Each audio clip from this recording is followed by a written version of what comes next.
आज देखेंगे गेट में पूछे गए टॉम थ्योरी ऑफ मशीन का ये वाइब्रेशन का क्वेश्चन। ठीक है, तो क्वेश्चन क्या बोल रहा है ना कि आपके पास एक बॉडी है जिसका मास जो है ना वो 2 kg का है। ठीक है, इसको एक स्प्रिंग और एक डैम्पर से अटैच किया गया इस जगह से। ठीक है, इसका जो नेचुरल फ्रीक्वेंसी है ना वो नेचुरल फ्रीक्वेंसी दिया हुआ है 15 हर्ट्ज। ठीक है, और क्या होगा कि डैम्पर के लगने की वजह से इसमें ऑसिलेशन आएगा और वो ऑसिलेशन क्या होगा, कुछ इस तरीके से होगा। ठीक है, मतलब कि जैसे जैसे टाइम बीतेगा वो ऑसिलेशन का एम्पलीट्यूड जो है ना वो छोटा होते जाएगा। ठीक है, क्योंकि डैम्पर लगा हुआ है, वो क्या करेगा, ऑसिलेशन को स्लो डाउन करेगा। तो हमें इस जो डैम्पर जो लगा हुआ है ना उसका कॉफिशिएंट ऑफ विस्कस डैम्पिंग सी निकालना है, सी फाइंड करना है हमको। ठीक है, क्वेश्चन में और क्या क्या गिवन है वो अगर देखें तो मेरे पास दिया हुआ है कि जो लगातार दो ऑसिलेशन है ना उनका वैल्यू दिया हुआ है कि एक्स एन, मान लीजिए एन नंबर का ऑसिलेशन 7.75 मिलीमीटर है और इसके जस्ट बाद वाला सक्सेसिव ऑसिलेशन का वैल्यू 7.20 है। तो आपको सी का वैल्यू निकालना है। ठीक है, तो सबसे पहले ना हम डिक्रीमेंट रेशियो निकालते हैं। ठीक है, डिक्रीमेंट रेशियो जो होता है ना वो क्या होता है कि सक्सेसिव जो एम्पलीट्यूड का रेशियो, एम्पलीट्यूड का वैल्यू है ना उसका रेशियो, तो वो कैसे आएगा, वो x n divided by x n plus one.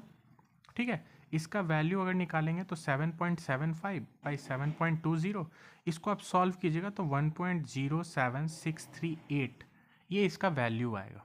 ठीक है, अगर इसी डिक्रीमेंट रेशियो में अगर लॉग लगा दे तो उसको बोलते हैं लॉगरिथमिक डिक्रीमेंट, लॉगरिथमिक डिक्रीमेंट।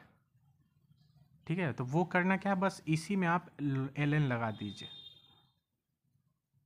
ठीक है, तो जब इसमें आप एल एन लगा दीजिएगा तो इसका जो वैल्यू आ जाएगा वो कितना आ जाएगा, 1.07638।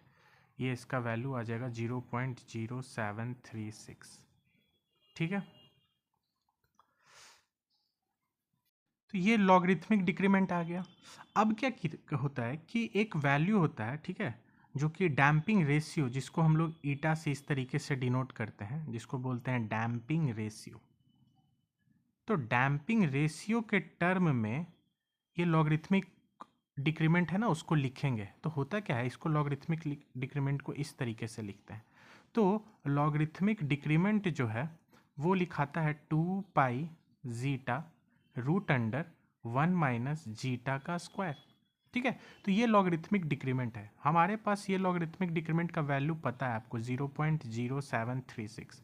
यहाँ से पाई का भी वैल्यू पता है तो आप जीटा निकाल सकते हैं।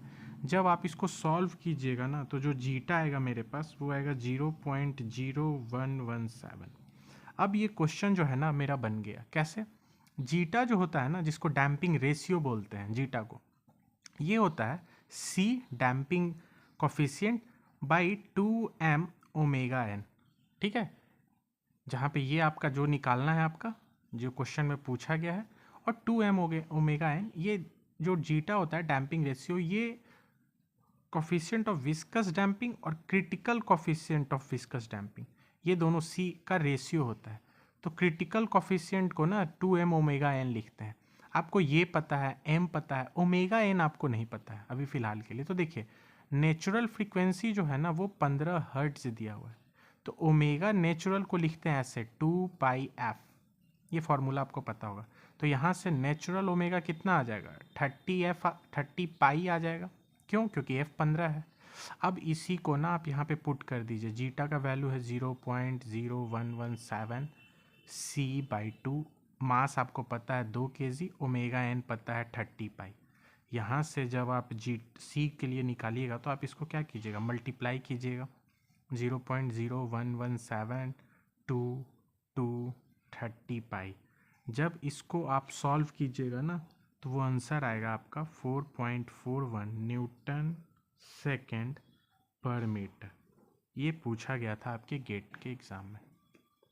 तो क्वेश्चन सिंपल है, सबसे पहले आप डिक्रीमेंट रेशियो निकालिएगा जो कि आपका एम्पलीट्यूड का रेशियो हो जाएगा, सक्सेसिव एम्पलीट्यूड का।